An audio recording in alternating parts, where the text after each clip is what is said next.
大家好，今天我们来学习海上货物运输课程第8章液体散货运输的第5个专题——液化天然气 LNG 安全运输的第2讲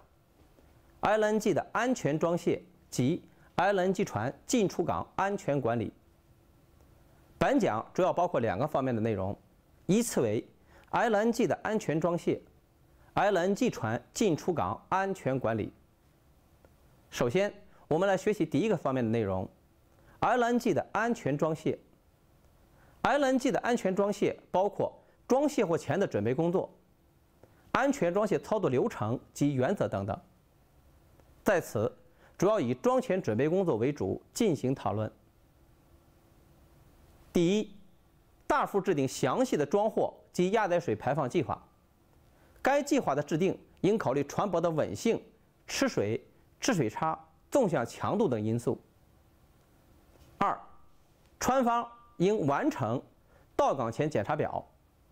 并会同港方填写好船岸安全检查表中的 A 组和 C 组。第3，装货前应对货舱环境进行控制。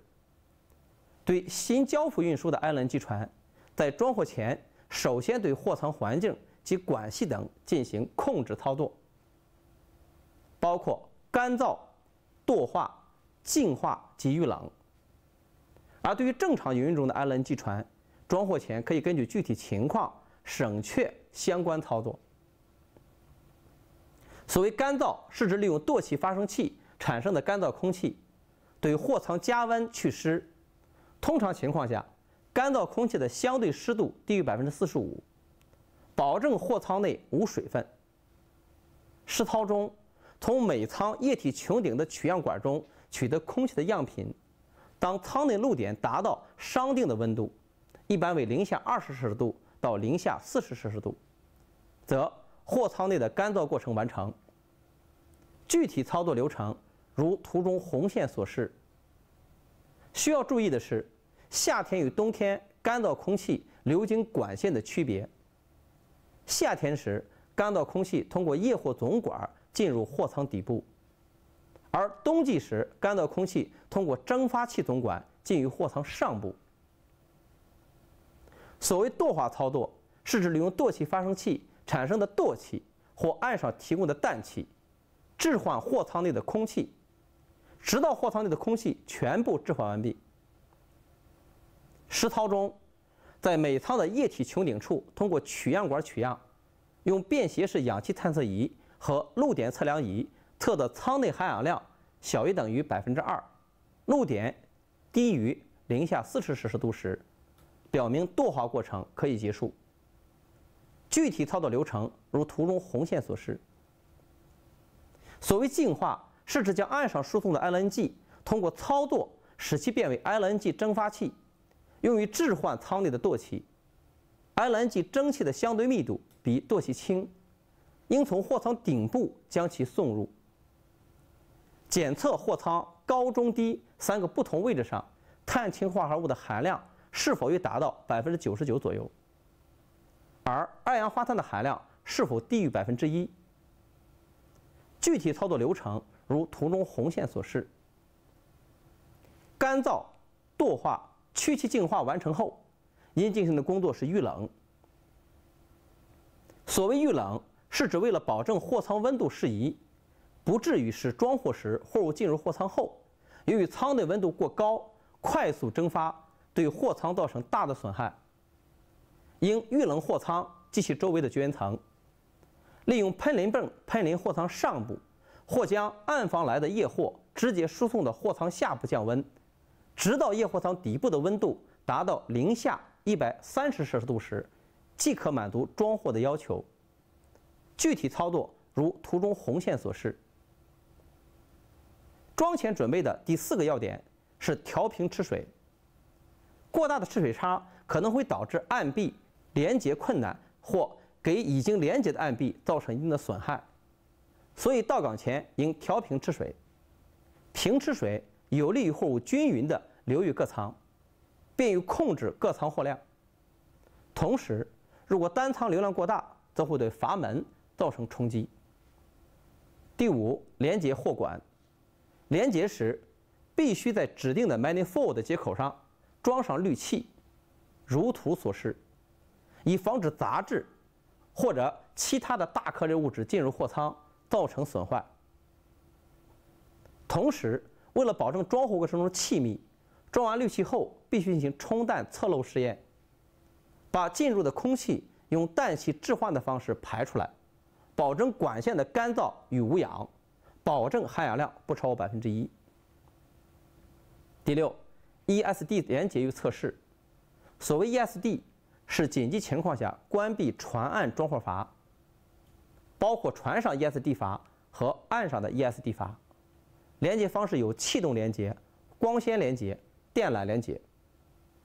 而 ESD 的测试主要包括常温紧急停止，即无货物流过时实现应急关闭；冷管紧急停止，即有货物注入货物总管时进行应急停止测试，要求最慢关闭时间不得多于35秒，否则禁止装货。第七，装货时岸上提供预冷船舶管线的操作，而卸货时呢，由船舶来预冷终端管线。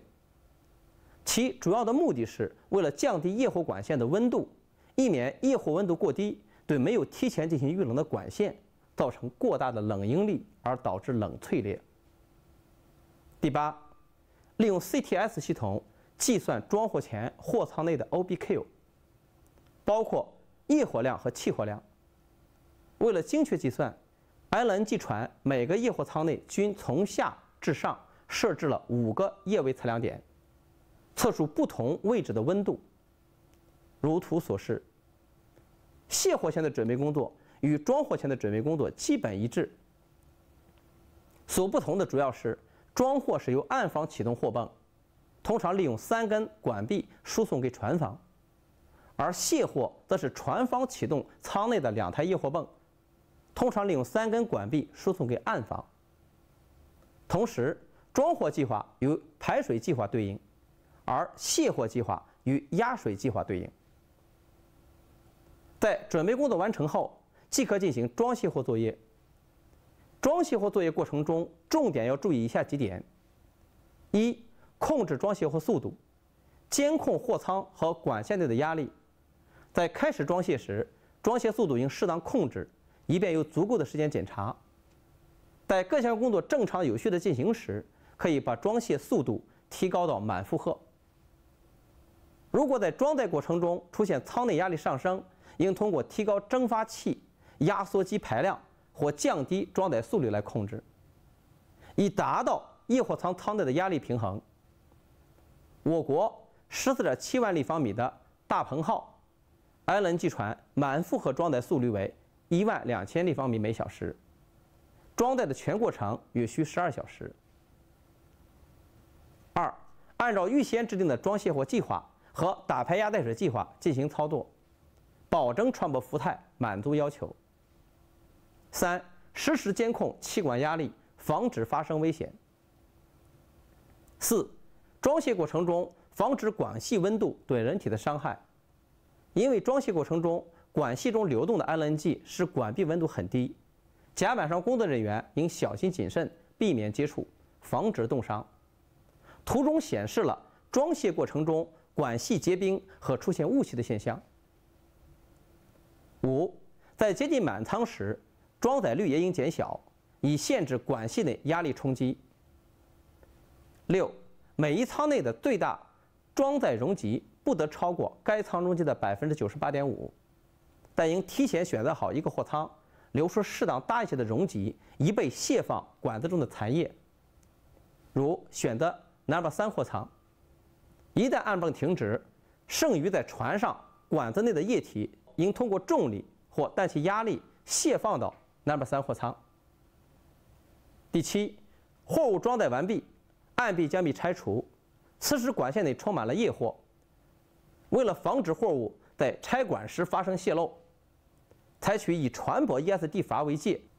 利用氮气吹气将岸侧液货送回岸上，将船侧液货送回货舱，同时利用 CTS 系统自动进行货量计算。第八，做好卸货前的准备工作后，启动液货舱内的1台或2台液货泵，通过 LNG 液体总管及连接好的装卸臂送到岸上。图中实线表示的为卸货流程。在卸货的同时，为了防止液货舱内产生负压，可以将少量液化气通过 LNG 蒸发器回到液货舱内。具体见图中虚线表示的流程。第9 ，LNG 船卸货与其他货船相比有一点特殊之处，每次卸载不能清空舱内所有的货物，必须预留一部分，其目的是用于空载返航期间，利用扫舱或喷淋泵对液货舱进行冷却，确保船舶到达装货港时，液货舱内的温度保持在零下110摄氏度左右。这样停靠码头后可直接装载 LNG， 节省时间。接下来，我们继续学习本讲第2个方面的内容 ：LNG 船的进出港安全管理。主要有 LNG 船舶进出港申报、引航、安全区的概念和要求、进出港及靠泊作业标准、应急锚地的设置及选择、进出港的交通管制。第1，申报，包括危险品申报、进出口岸申报、船舶安全航行申报及船舶进港申报。所谓危险品申报，是指根据《中华人民共和国船舶载运危险货物安全监督管理规定》，LNG 船进出港口时，应当在进出港口之前24小时，直接或通过代理人向海事局办理申报手续，经海事管理机构批准后，方可进出港口。所谓进出口岸申报，是指根据国际航行船舶进出中华人民共和国口岸检查办法，LNG 船船方或其代理人应当在船舶预计抵达口岸7日前，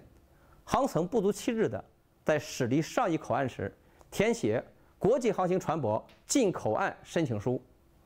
报请海事局报检中心审批。船方或其代理人应当在船舶驶离口岸前4小时内，到海事局办理必要的出口岸手续。所谓安全航行申报，是指 LNG 船的所有人、经营人、代理人和所靠码头、泊位的所有人，应分别在船舶进港前48小时向主管机关提出书面申请，提交船舶相关参数以及与安全通航有关的资料，如上海港就有该要求。所谓进港预报，是指根据船舶载运危险货物安全监督管理规定，LNG 船应当在抵港前提前72小时向海事管理机构预报抵港时间，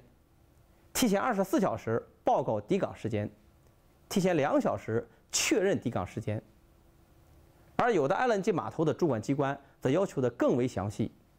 如深圳大鹏湾要求 LNG 船抵达前72小时、48小时、24小时、12小时、2小时向海事局报告其航行及抵港动态。2、引航，根据船舶载运危险货物安全监督管理规定，引航 LNG 船的引航员应当持有1级引航员士任证书和液化气船安全知识特殊培训合格证明。而不同的 LNG 码头关于引航的规定基本一致，都对引航员的资质、拖轮的数量、天气要求等作出相应的规定。如深圳大鹏湾 LNG 码头要求双人登轮高级引航员主引，靠泊的时候需要4条拖轮，而离泊时需要3条，能见度不小于2海里，持续风力不大于6级，白天靠离泊作业。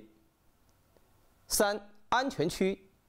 SIGTO 对安全区的定义是指围绕 LNG 船舶不允许其他任何交通工具进入的海域空间。它规定的安全区为